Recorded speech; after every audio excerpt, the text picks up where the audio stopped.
Cette vidéo a été réalisée par la faculté d'informatique et de communication de l'École polytechnique fédérale de Lausanne. Dis-nous, le machine learning, comment ça marche? Je vous en avais pas déjà parlé la dernière fois? Tu nous avais expliqué ce que c'était et pourquoi c'était nécessaire. Mais la dernière fois, tu ne nous as pas dit exactement comment ça marche.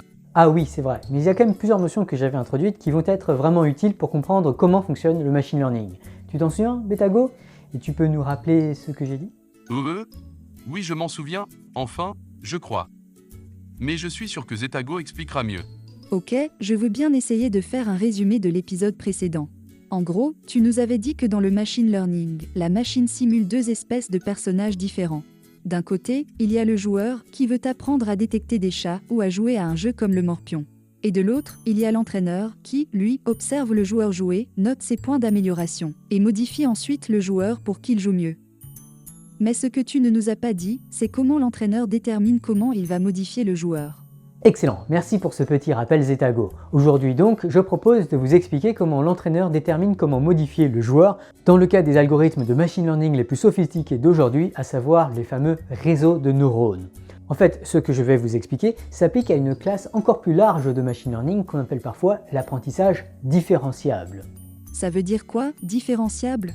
Alors, c'est un terme technique un peu compliqué, mais en gros, un apprentissage est différenciable s'il est possible d'estimer l'impact de petits changements du joueur sur les performances du joueur.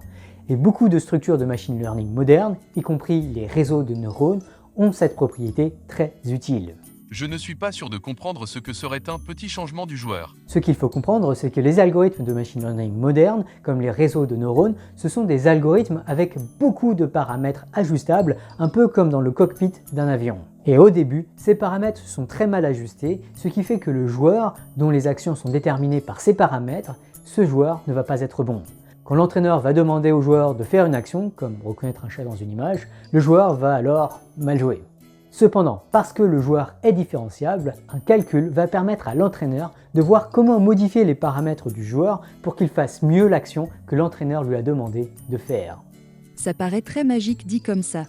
L'entraîneur va-t-il vraiment réussir à calculer la meilleure manière de modifier les paramètres du joueur ? Alors, malheureusement, c'est là que ça devient un peu trop technique pour que je sois plus précis, mais oui, il y a un calcul inventé par Newton et Leibniz au XVIIe siècle, appelé calcul différentiel, qui permet justement à l'entraîneur de déterminer comment modifier optimalement le joueur s'il pouvait ne modifier que très légèrement les paramètres du joueur.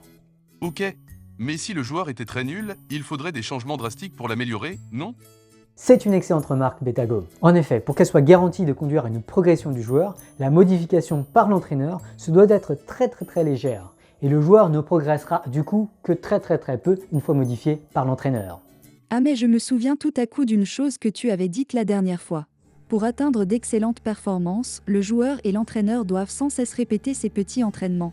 Exactement. En pratique, les plus grands réseaux de neurones modernes vont répéter ces petites améliorations des millions, des milliards, voire des milliards de fois. C'est ainsi que l'entraîneur va réussir à transformer des joueurs médiocres en des joueurs parfois très impressionnants, capables d'identifier des chats dans des images ou de vaincre les meilleurs humains aux échecs ou aux jeux de Go. Est-ce qu'on peut alors dire que le joueur devient intelligent une fois entraîné? Dans de nombreuses tâches, on peut au moins dire que le joueur devient performant et même désormais bien souvent plus performant qu'un humain.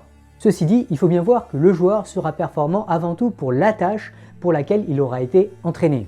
Est-ce qu'on ne pourrait pas l'entraîner ainsi à plusieurs tâches à la fois ? Si, bien sûr, à l'instar d'un joueur de tennis à qui on apprend à la fois le coup droit, le revers, la volée et le service, mais aussi à gérer la pression, à s'adapter à son adversaire et à maintenir un haut niveau physique. Pour accomplir leurs tâches, certains algorithmes d'aujourd'hui doivent analyser des images et des vidéos pour exclure des contenus trop violents ou sexuels, ils doivent sous-titrer la voix de la bande-son des vidéos, apprendre les préférences des utilisateurs et recommander les contenus sur lesquels les utilisateurs ont le plus de chances de cliquer. D'ailleurs, Google est en train de développer un algorithme appelé Pathways qui a vocation d'accomplir de nombreuses tâches distinctes de l'entreprise, du moteur de recherche Google Search à la recommandation de vidéos YouTube, en passant par la traduction, le tri des emails et le ciblage publicitaire. Néanmoins, il ne faut pas perdre de vue que l'algorithme est optimisé pour accomplir les tâches pour lesquelles il a été entraîné. Ainsi, si l'entraîneur de l'algorithme veut surtout que l'algorithme maximise les clics des utilisateurs sur des publicités, c'est ce que l'algorithme saura faire. Mais un tel algorithme ne tiendra alors absolument pas compte des effets secondaires de son activité, comme par exemple la diffusion de publicités mensongères ou polarisantes. Bref, autant il y a de quoi être impressionné par les algorithmes de machine learning modernes, autant il y a de quoi s'en méfier, surtout quand on ne sait pas vraiment pour quelles tâches ils ont été entraînés et quelles sont les conséquences de déployer à très grande échelle des algorithmes qui, trop souvent, n'ont jamais été entraînés pour comprendre ce qui est moral et ce qu'il est immoral de faire.